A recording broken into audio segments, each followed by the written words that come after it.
de la Compagnie des Indes occidentales.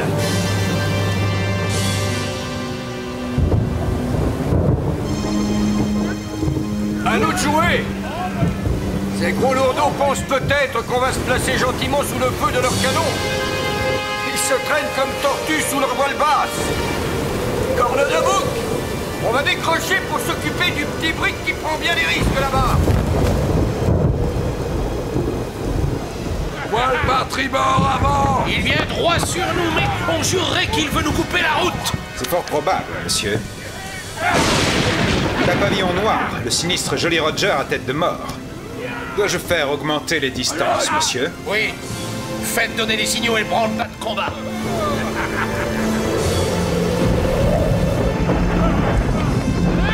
Que se passe-t-il, capitaine?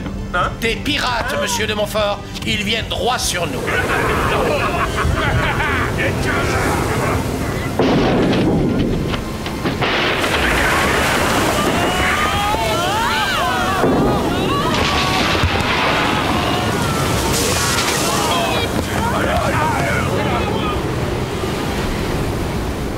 Ces idiots vont se trosser à la côte. Vite, une chaloupe à la mer! Il faut tenter de les sauver!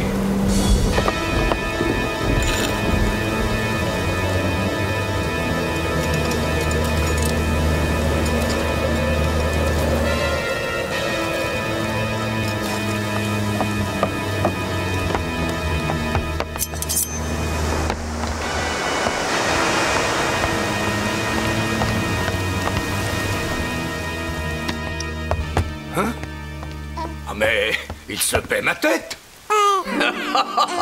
Qu'est-ce qu'on va faire de ce bout de chou, capitaine? Où sont ses parents? Il n'y a plus personne sur ce navire, capitaine. Probablement tous tombés à la mer. En ce cas, je l'adopte.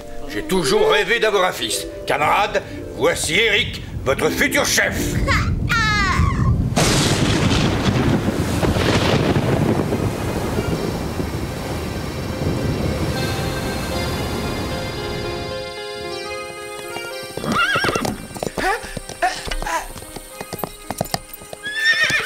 Par les curieux fruits que portent les arbres des forêts de mon cousin, Monsieur Dargou n'a pas l'air de plaisanter. Je me demande si nous avons raison de poursuivre notre route. L'envie te prendrait-elle de nous attendre à l'auberge? C'est-à-dire, c'est peut-être plus prudent. Tu as raison, vieux drôle, séparons-nous.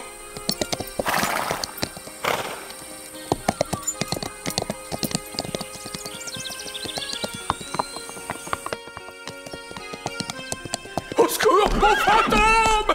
C'est un fantôme surgi de l'enfer! Qu'est-ce qui lui prend? Ce vieillard est fou? Il me prend pour un diable?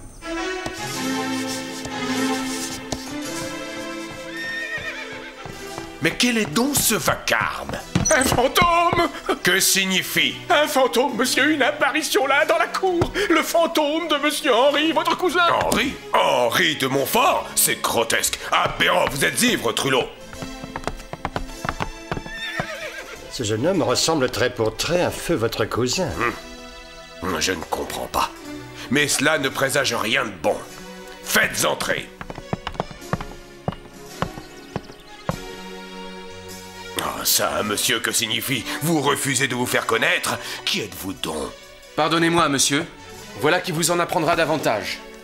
Des actes de baptême, des certificats de titres nobiliaires, un testament. Oh, ces documents, d'où proviennent-ils? Ce sont des papiers de famille, des papiers appartenant au Montfort.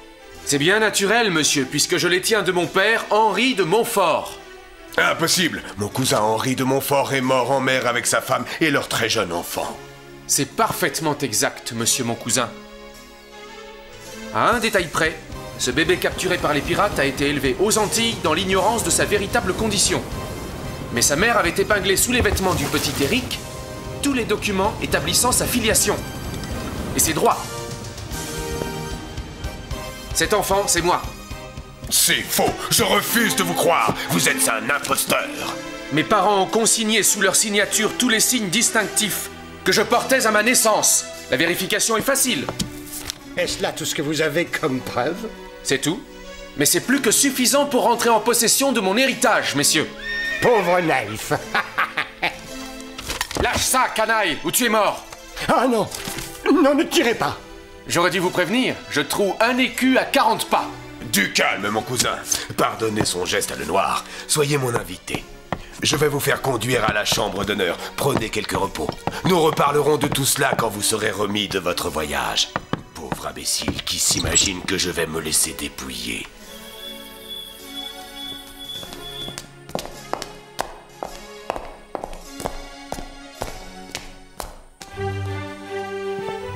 Heureux de vous accueillir à ma table, beau cousin. Vous êtes vraiment trop aimable, monsieur mon cousin. Tenez, lisez plutôt vous-même. J'ai fait engager toutes les démarches nécessaires pour faire reconnaître vos titres. Voilà aimable nouvelle. Comme vous le constaterez, il faudra que vous partiez pour Paris administrer les preuves de votre identité. Et cette missive vous servira grandement. En effet, cela devrait me faciliter la tâche. Merci. Une bonne nouvelle doit s'arroser. À votre succès. Je vous remercie pour cet excellent dîner. Si vous le permettez, je vais me retirer. Je comprends votre hâte, mon cousin. Passez une excellente nuit. Bizarre. Le comte d'Argout me semble de trop plaisante humeur.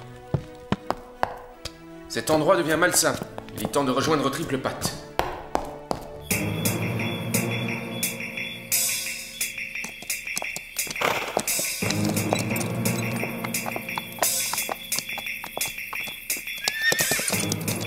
Ventre saint-gris, ils ont disparu, envolés.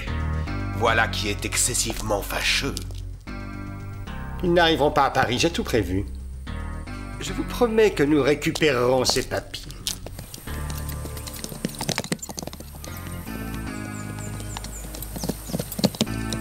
Personne à notre poursuite pour l'instant.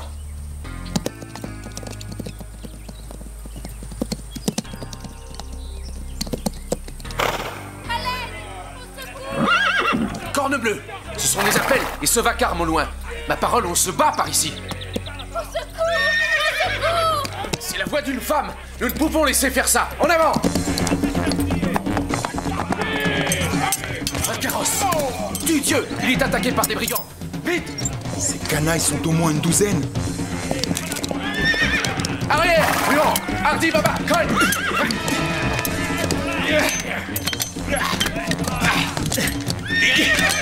Là, une dame. Laissez-moi au secours! Lâche! Capon! Gibier de potence! Arrière! Courage, madame! Le voici! À moi, monsieur!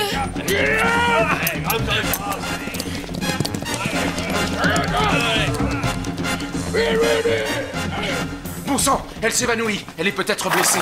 Madame, comment vous sentez-vous? Tout va bien. Pardonnez-moi, monsieur, ce moment de faiblesse. Vous êtes arrivé juste à temps, je vous dois la vie. Pas un de ces couards n'a osé nous faire face. Tout danger est écarté, fiston. Je ne sais comment vous exprimer ma gratitude. Monsieur, sans vous, je... Tout autre gentilhomme se fût comporté pareillement, madame. Remerciez plutôt le hasard qui m'a permis de vous arracher à ces brigands. Dites plutôt, mademoiselle, je suis Constance, Constance de Breteuil. M'est-il permis de connaître le nom de mon sauveur? Mais certainement, mademoiselle. Je suis Éric de Montfort, et voici Baba et Triple Patte, mes compagnons. Mes hommages, madame, mais quelle imprudence. Vous, si jeune et si jolie, vous risquez sur les routes sans la moindre escorte. Effectivement, c'est pure folie. Mais je suis la coupable, c'est moi qui ai refusé des anges gardiens. Mon père sera furieux d'apprendre ma mésaventure.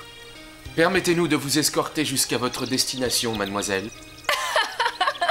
M'accompagner jusqu'à destination ou vous engagez à la légère, monsieur? Je vais à Paris où je dois rejoindre mon père à la cour de notre bon roi. Quelle merveilleuse coïncidence! Nous nous rendons nous-mêmes à Paris. Si vous y consentez, nous veillerons sur votre voyage.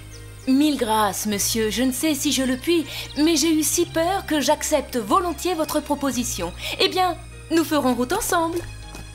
Regarde-moi ce grand nigaud jouer les jolis cœurs. Mon père m'a chargé de lui amener certains papiers de famille extrêmement importants. Voilà qui est extraordinaire. Moi aussi, je m'en vais remettre au roi une supplique et soumettre à l'examen du juge d'armes de France les documents qui fondent le nom et les titres que je revendique. Quel incroyable hasard! C'est merveilleux, mon père va pouvoir vous prouver sa gratitude pour votre courage. Vous êtes si chevaleresque. Dans des bavards. Je serais très heureuse de présenter mon sauveur à mon père. Il est tout-puissant auprès du roi. Il appuiera vos démarches et vos recommandations. Comment vous remercier? C'est moi, désormais, qui vais être votre obligé. Mais t'as vu que la beauté de cette donzelle ne laisse pas indifférent notre grand adet. qui n'arrête pas de roucouler à sa portière. Mauvais ça. Mais il faut dire qu'elle est bien jolie, la demoiselle. Ah, voici l'étape. Soyez les bienvenus dans mon auberge, mes seigneurs. Me permettez-vous de vous convier à notre table ce soir, mademoiselle? Bien volontiers, monsieur. Mais auparavant, je voudrais aller faire mes dévotions à l'église du pays.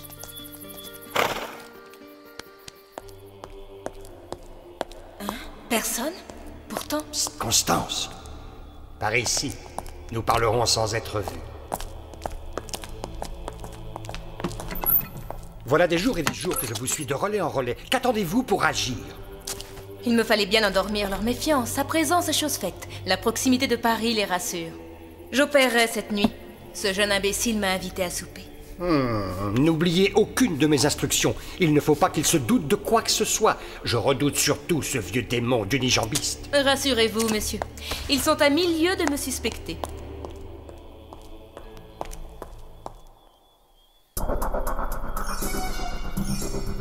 Diabolique, cette idée de Lenoir d'introduire la drogue dans le vin.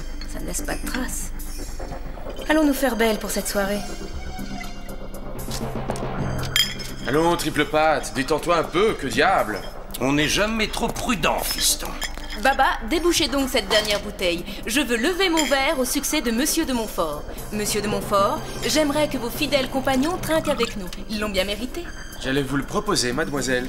Je bois au succès de votre entreprise, Eric. Permettez-moi de vous appeler par votre prénom. Mais avec le plus grand plaisir. Suis-je maladroite? Mon verre m'a échappé. Quelle catastrophe! Ma plus jolie robe. Oh, c'est trop bête. Ma foi, il ne me reste plus qu'à vous demander la permission de me retirer. Pardonnez-moi, messieurs, d'écourter cette charmante soirée. Je vous en prie. Bizarre, cette jeune personne est pourtant bien vive et habile à minauder. Et nous sommes seuls à avoir bu de ce vin. Oh, ça suffit, triple patte. Tu es fou, tu vois des complots partout. Ouais, tu as peut-être raison. Chez moi, ça devient une manie. Allons, vieux frère. Achevons cette bouteille et montons nous coucher.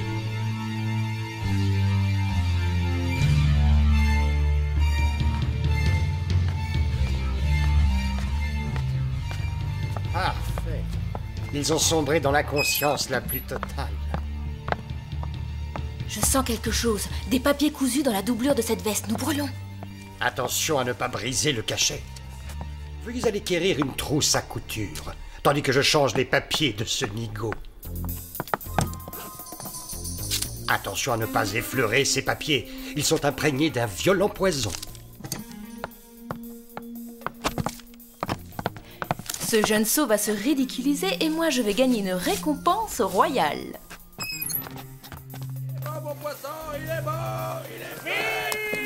Nous voici au terme de notre voyage, mademoiselle. Laissez-nous vous escorter jusqu'à l'hôtel de votre père. Notre jeune coq a l'air tout mari. Non, ce serait fort inconvenant. Attendez de mes nouvelles, je m'occupe de vos intérêts. Au revoir, messieurs. Merci de tout. Mais t'avis, fiston, que mademoiselle de Breteuil a bel et bien oublié ses promesses. Tu ferais mieux de solliciter directement une audience royale. Aucune chance de l'obtenir, d'autant que le comte d'Argout a dû prévenir la cour. Monsieur de Montfort, j'ai une lettre pour vous. C'est de mademoiselle de Breteuil. Enfin, des nouvelles.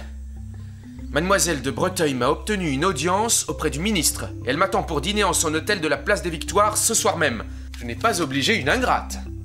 J'avoue que je n'y croyais pas. Tiens, mon garçon, voilà pour toi. Et assure mademoiselle de Breteuil que je serai exact au rendez-vous. Oh, Baba, brosse-moi mon plus bel habit. J'ai juste le temps de me préparer pour la visite au ministre.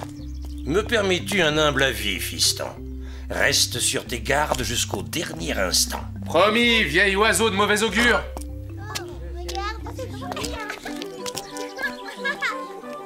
Attends-moi là. Si par hasard les choses tournent mal, préviens mademoiselle de Breteuil.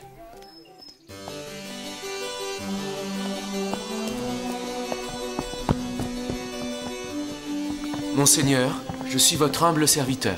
Dites-moi l'objet de votre visite. Avant toute chose, monsieur le ministre, je désire vous remercier d'avoir bien voulu déférer à la prière de mademoiselle de Breteuil. Navré, je n'ai jamais entendu parler de cette personne.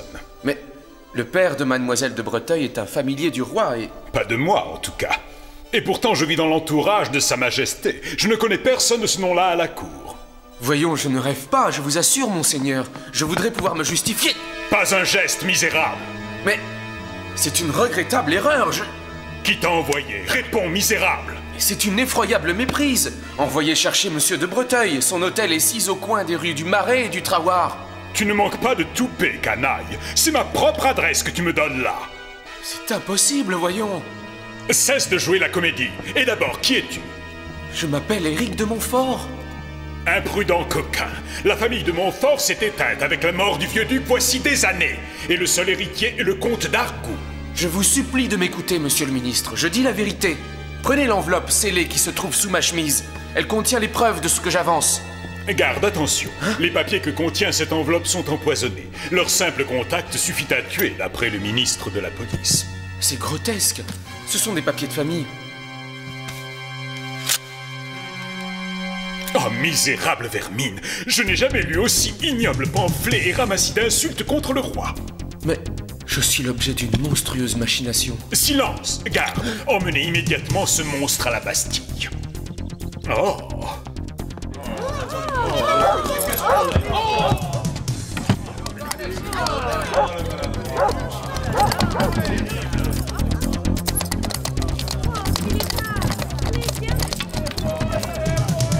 Mon Dieu, la Bastille! Vite! Il faut prévenir Triple Patte.